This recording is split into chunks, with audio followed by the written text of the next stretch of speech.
अस्सलाम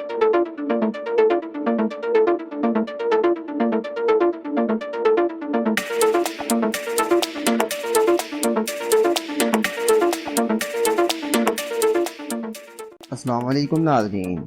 इस एपिसोड के शुरू में आरस जेल में सोया होता है कि उसे ख्वाब में आकर कोई जगा देता है।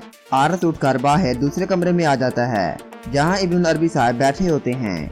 आरस कहता है, कौन हो तुम? इब्न अरबी साहब कहते हैं, मैं उन दिलों का तन्हा मुसाफिर हूँ जिनको आराम और सुकून की तलाश है। इब्न अरबी साहब आरस को पानी का प्याला देते हैं। आरस पानी पीकर कहता है, आपने मुझे ये पानी क्यों पिलाया? इब्न अरबी साहब कहते हैं, पानी अल्लाह का फजल और रहमत है, इससे तुम्हारे दिल में लगा बीज फूटेगा। आरस कहता है, मेरे दिल के बीज गाड़ सड़ गए हैं, मैं एक हारे हुए इंसान से ज्यादा कुछ भी नहीं हूँ। इब्न अरबी साहब कहते हैं, तुमने सिर्फ अपना किला और उन्वान खोया है, लेकिन इंसान की सबसे बेहतरीन चीज उसका दिल और रूह है। अब तक तुम जिस रास्ते पर चले हो वो रास्ता गलत था। अब तुम्हारे आंसू तुम्हारी रूह को पाक करेंगे और तुम्हें सीधा रास्ता दिखाएंगे। उसके बाद आरस की आंख खुल जाती है। वो पास पड़े पानी का प्याला उठाकर इब्न अरबी साहब की बातें याद करता है और जल्दी से पानी पी लेता है। दूसरी जेल में कुपैया का सिपाही उससे मिलने आ जाता है और कहता है, आप पर लगे इल्जामात से मुझे बहुत दुख हुआ। अगर ये मुमकिन होता तो मैं आप पर अपनी जान कुर्बान कर देता अमीर हजरत। कुपैया कहता है, तुम मेरे बेटों की जगह हो, तुम मेरे वफादार हो, मुझे यकीन है सुल्तान इंसाफ और मबनी फैसला करेंगे। अगर मैं मर गया तो तुम वफादारी से रियासत की खिदमत करते रहना। आरस भी उनकी बातें सुन रहा होता है। अजीज कहता है, बहुत हो गया, अपनी बातें बंद करो और मेरे साथ चलो। फिर वो कुपैया को वहाँ से ले जाते हैं। काई कबीले में बमसी गुस्से से कहता है, वो कासद कहाँ है जिसने हमें आरस को लाने के लिए कहा था? वो अभी तक क्यों नहीं आया? मैं उसको मार डालूंगा। आतिफ साहब कहते हैं, बमसी अगर तुमने उसके साथ कुछ भी गलत किया तो वो हमारी खवातीन को मार डालेंगे। इतने में तीतान का कासद अंदर आ जाता है और कहता है, तो आपने क्या फैसला किया है? बमसी कहता है, तुम अभी जाकर तीतान से कहो कि मैं आरस को लेकर आऊंगा और बदले में मैं उससे अपनी खवातीन को वापस लेकर जाऊंगा। कासद कहता है, तीतान तुम्हारा कोर वादी में इंतजार कर रहा है। ये कहकर वो कासद बाहर चला जाता है। उसके जाते ही आतिफ साहब कहते हैं, दुश्मन हमें चारों तरफ से झपट रहे हैं, हमें किले को बगैर निगरानी के नहीं छोड़ना चाहिए। हाय मखदूम मुझे इजाजत दें, मैं किले वापस जा रहा हूँ। ये कहकर आतिफ साहब बाहर चले जाते हैं। जंगल में तुरगत तीतान और उसके सिपाहियों के ताकों में होता है। इतने में अंजलूस अपने सिपाहियों के साथ वहाँ आ जाता है और कहता है, जल्दी करो, गवर्नर हमारा इंतजार कर रहे होंगे, हमें सूरज गुरूब होने से पहले बेल्चिया की सरहद तक पहुंचना है। ये कहकर सब सिपाही वहां से चले जाते हैं। तुर्गत भी उनका ताक़ुब जारी रखता है। कोने में सुल्तान महापरी के साथ आकर अपने तख्त पर बैठ जाता है और कहता है, अमीर सादतीन को मेरे हुजूर पेश करो। सिपाही को पैक को अंदर ले आते हैं। सुल्तान कहता है, मैं सारी रात अरतुल के इल्जामात के बारे में सोचता रहा। आरस की गवाहियों के साथ साथ अरतुल साहब के इल्जामात को हल्का नहीं लिया जा सकता। मैं उनकी अच्छी तरह से जांच पड़ताल करना चाहूँगा। तमाम लोग इन इल्जामात की पैरवी करेंगे। मैं मुहिम से आकर हतमी फैसला सुनाऊंगा। ये सुनकर सादतीन कहता है, मुझे पहले अल्लाह पर और फिर आपके इंसाफ पर भरोसा है सुल्तान मुअज़्ज़म। सुल्तान कहता है, बस करो अमीर सादतीन, अब मैं तुम्हें तुम्हारे फराइज से हटाता हूँ। आज के बाद रियासत के किसी इख्तियार की नुमाइंदगी तुम नहीं करोगे। अरतुल कहता है, सुल्तान मुअज़्ज़म, या तो आप अभी कुपैया का सर उतार दें या फिर मुझे डर है कि ये शख्स आपकी रियासत को बर्बादी की तरफ ले जाएगा और इसका इल्जाम आपके सर भी होगा। सुल्तान कहता है, अरतुल साहब, आपने अपना फर्ज बखूबी सर अंजाम दिया।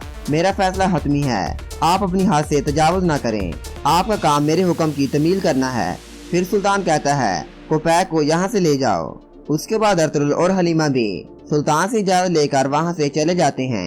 जंगल में तुर्गत अंजलूस और उसके सिपाहियों के सामने आ जाता है और उन पर हमला कर देता है।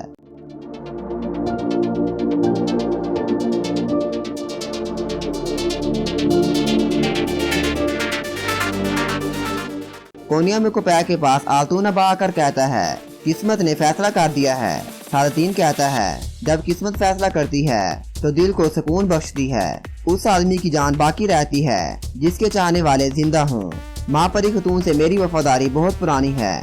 मैं सुल्तान को और उसके चुने गए वारस और रियासत को तबाही की तरफ ले जाने से रोकूंगा। आतून अबा कहता है, आपको ओहदे से हटा दिया गया है, आप ये सब कैसे करेंगे?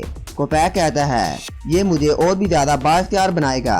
शहजादे गियासुद्दीन को तख्त पर बिठाने के लिए मैं इसी इख्तियार को इस्तेमाल करूंगा। महल से जाने से पहले मैं मापरी खतून से बात करना चाहता हूँ। ये सुनकर आल्तुन अब्बा बाहर चला जाता है। उसके जाने के बाद कोपैक अर्तुगरुल के खिलाफ मंसूबे बनाना शुरू कर देता है कि मैं अमीर के तौर पर नहीं तो सुल्तान के तौर पर तुमसे जल्द हिसाब लूंगा। अर्तुगरुल जंगल में तुर्गत एंजलूस से पूछने की कोशिश करता है कि हमारी खवातीन कहाँ हैं। एंजलूस कहता है तुम मुझे मारकर अपने आप को बड़ी मुसीबत में डालोगे क्योंकि मैं बेल्चिया के गवर्नर का बेटा हूँ। तुर्गत कहता है अच्छा तो तुम गवर्नर के बेटे हो, फिर मैं तुम्हें काराचाईसार किले लेकर जाऊंगा और सबसे कहूंगा कि तुमने किस तरह हमारी खवातीन को अगवा किया है। ये खबर सुनकर तुम्हारे शहंशाह भी तुमसे इसका हिसाब लेंगे। गार में तीतान और उसके सिपाही बैठे होते हैं। इतने में कासद आकर कहता है बमसी आरस को वापस लाने पर राजी हो गया है। वह गुरूब आफ्ताब से पहले कोर वादी में आपका इंतजार करेंगे। तीतान कहता है उनके पास आरस तो नहीं है लेकिन वो हमारे साथ लड़ाई लड़ने जरूर आएंगे। कोनिया में कोपैक गोप्तो को बुलाकर कहता है अब इस जगह को अलविदा कहने का वक्त आ गया है। अर्तुगरुल ने जो आरस से वादा किया है उसके मुताबिक अर्तुगरुल आरस को रिहा कर देगा। तुम उस जलील आरस को पकड़कर मेरे पास लाओगे। ये सुनकर गोप्तो बाहर चला जाता है। दूसरी तरफ हलीमा अर्तुगरुल से कहती है आप कहाँ जा रहे हैं। अर्तुगरुल कहता है जैसा कि मैंने आरस से वादा किया था मैं उसको रिहा करने जा रहा हूँ। हलीमा कहती है अर्तुगरुल साहेब अगर उसने रिहा होने के बाद आपसे इंतकाम लिया तो फिर क्या होगा। अर्तुगरुल कहता है उसने अपने तमाम राज सुल्तान के सामने उगल दिए। अब उसके साथ शहंशाह तो क्या एक सिपाही भी नहीं है, वो बिल्कुल तनहा है, इसलिए तुम फिक्र ना करो। काई कबीले में तुर्गत एंजलूस को मरकजी खेमे में ले आता है और कहता है ये कमांडर एंजलूस है जिसने हमारी खवातीन को अगवा किया है। ये बेल्चिया के गवर्नर का बेटा है। हमारी खवातीन को बचाने के लिए ये हमारा खुफिया हथियार होगा। हाई मखतून कहती हैं बमसी तो पहले ही यहाँ से जा चुका है, वो कोर वादी में तीतान से खवातीन को लेने गया है। ये सुनकर तुर्गत काफी ज्यादा परेशान हो जाता है। कोनिया की जेल में अर्तुगरुल आरस के पास आकर कहता है आरस अब वक्त आ गया है, तुमने अपना वादा पूरा किया, अब मेरी बारी है। आरस कहता है अर्तुगरुल साहेब आप वाकई मुझे रिहा कर देंगे। फिर आरस अपने बेवफा दोस्तों का अर्तुगरुल साहब से जिक्र करता है कि उन्होंने इस हालत में मेरी मदद नहीं की, आप मेरे दुश्मन होकर मुझे रिहा कर रहे हैं। अर्तुगरुल कहता है अगर आपसे मेरी जाती दुश्मनी होती तो मैं कब का आपको मार चुका होता। मैंने आपको जुबान दी है इसलिए मैं तुम्हें रिहा करूंगा। मैंने आपके लिए घोड़ा तैयार कर दिया है और एक सोने की थैली भी रख दी है। आज के बाद तुम अपनी हिफाजत खुद करोगे और मुझे यहाँ नजर नहीं आओगे। आरस भी अर्तुगरुल की बातों से काफी ज्यादा मुतासर हो जाता है। ये कहने के बाद अर्तुगरुल वहाँ से चला जाता है। आरस भी जेल से बाहर निकलकर अर्तुगरुल साहब के पीछे चलने लगता है और यहाँ पर इस एपिसोड का इख्तिताम हो जाता है।